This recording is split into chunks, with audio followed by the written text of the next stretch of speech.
Now to take you further into El Chapo's escape, we're joined by Anthony Coulson, the retired head of the U.S. Drug Enforcement Administration for Southern Arizona. Are you surprised by this escape, given the elaborate nature of the plan to get out? He's escaped in the past and spent more than a dozen years on the run before his capture last year.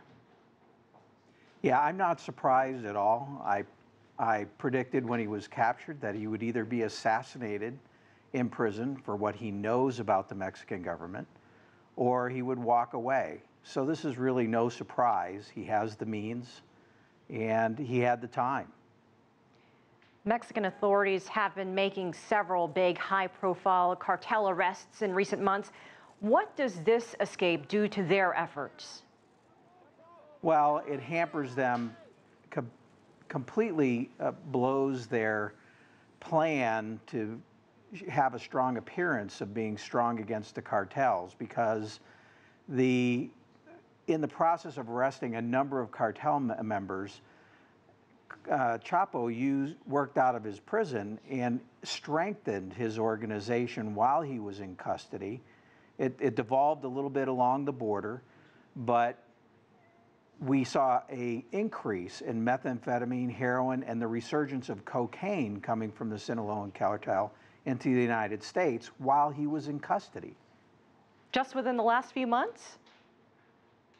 Just in the last few months. Before his capture, he ramped up production of methamphetamine and heroin that would come into the United States. It increased while he was in custody. And what I expect will happen is as he's out, he will stay in Mexico. He will re-solidify and re-engage in his organization, make them tighter along the border, and we'll see an increase in the production and the smuggling and the distribution of meth, heroin, cocaine in the United States. Oh, I was going to ask you if you expected to see him resume his top post of the Sinaloa cartel. Do you think he'll be much harder to find now? It's been just a few days. Could he have gotten very far? Is it a matter of him lying low for a while? Could he be caught again? He could be caught again, and I'm sure the Mexican government is trying to cover up the embarrassment by putting an all-out effort. But just know that from 2001 to 2014, he was hiding in plain view.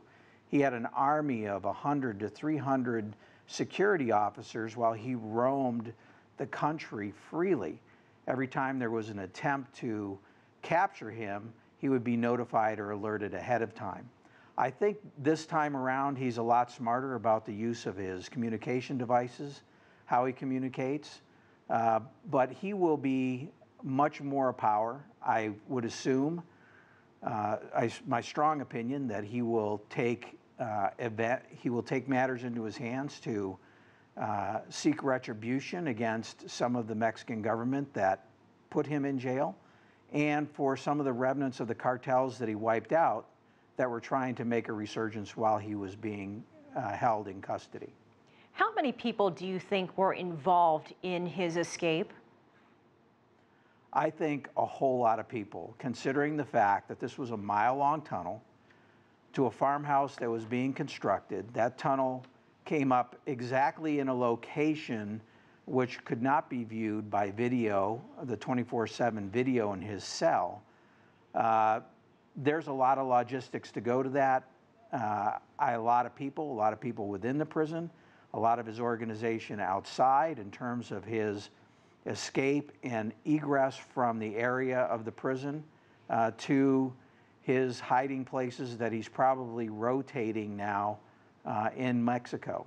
So I would think that there was probably more than 100, maybe more than that were involved, that had knowledge of this pending escape and now his hiding out in Mexico. All right, Anthony Coulson, thank you so much for joining us from Tucson, Arizona.